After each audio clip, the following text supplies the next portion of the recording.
And joining us now is the new Minister for Social Equality and Women Advancement Minister, May Golan. May, thank you so much for making the time for us today. How are you doing? Thank you for having me. Now, you were appointed this week by Netanyahu as the Social Equality Minister and really Women Advancement Minister too, both of them.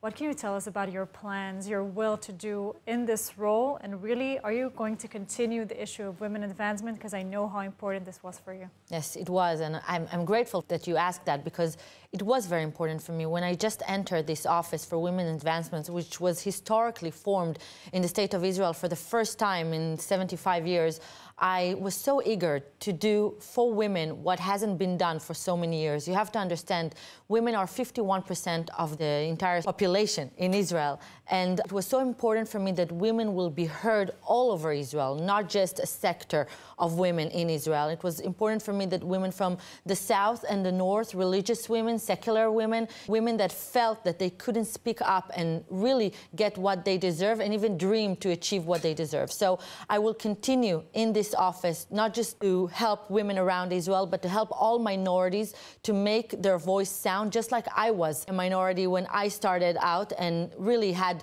no one to back me up. And I promise myself and the rest of the population that I will help as many young girls as me and young men as me to achieve their dreams and achieve really what they deserve to be in Israel.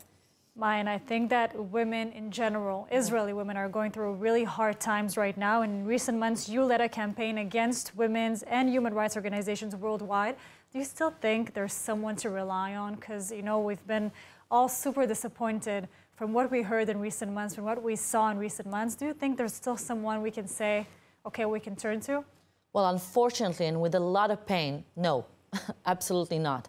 And I think that the bubble of human rights organizations and women organizations especially has been burst up completely. Because today we know that women are not all women. Jewish voice of woman is not being heard. And when you're a Jewish woman, you can't expect that those organizations will defend you and make your voice be heard just like other women. And I don't think we will ever trust those organizations ever again. And you see that anti-Semitism is harder and stronger than feminism and is stronger than even, basic rights of women and men around the world, because not only women were sexually abused here, also men.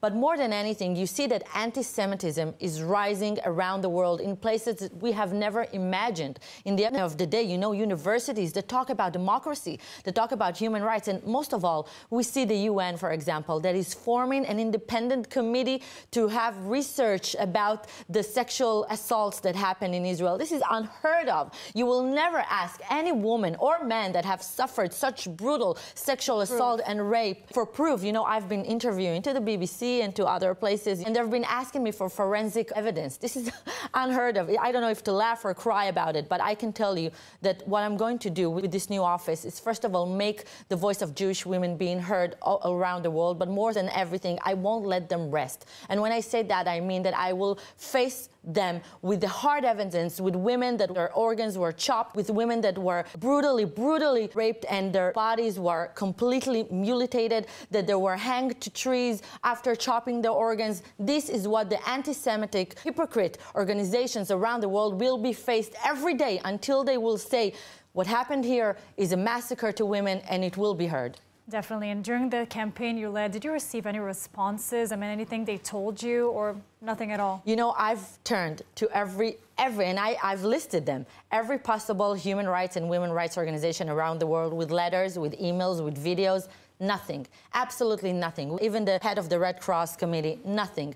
And we only saw a very weak, lame condemn. And we also see what happened in Hague, but we have to be honest. The majority of the states in Hague are Muslim countries. So to ask them to be objective about what happened here, about the massacre that happened to men and women, is almost absurd. So I take no regard about what they're saying. I have to tell you that I was the minority who wasn't sitting in front of the TV hoping to see what the court of Hague will say, or any international court for that matter.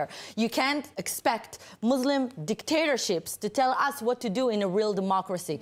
But the truth will be out there, just like the Nazis, after they denied everything they did. And today we see that there's no way to go around it. This is exactly what will happen with what happened on 7th of October. And not only that, I think that people that are coming here, influencers or people from all around the world coming to the South and see what happened here, they understand. I mean, they have to see it with their own eyes. I want to turn to something else. There's tremendous pressure on Israel to progress towards establishing a Palestinian state, a two-state solution. What's your view on that? Listen, for me, it's absurd. We don't give a reward to the new Nazis of 2024 as a state solution. But I want to tell you, everyone who pushes into a Palestinian state is pushing into a terror state, is pushing into a state that will basically abide by the law. The fact that you can rape women, slaughter men and women and children, make horrible, horrible things to their bodies, video it, and it will be all good and all okay. And you know what? I want to tell you another thing. The blood of the holy heroes that was spilled here when they were protecting the basic right of the Jewish nation to exist will not go to waste. And when I look at the Zionistic factory that we built here, whoever wants a Palestinian state wants to destroy the Zionist factory here. You see the polls around Gaza and around Judea and Samaria.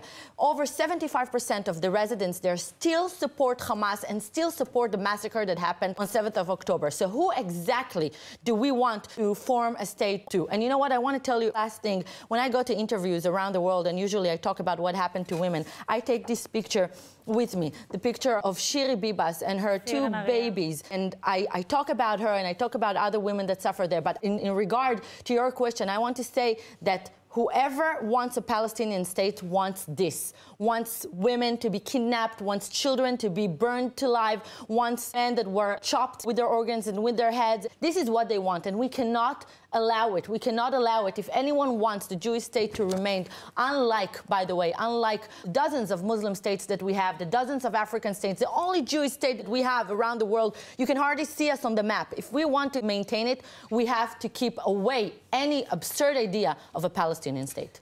May, thank you so much. And this picture is definitely one of the most strong pictures, the strongest pictures of this war. Thank you so much for joining us today, and good luck with your new role. Thank you very much.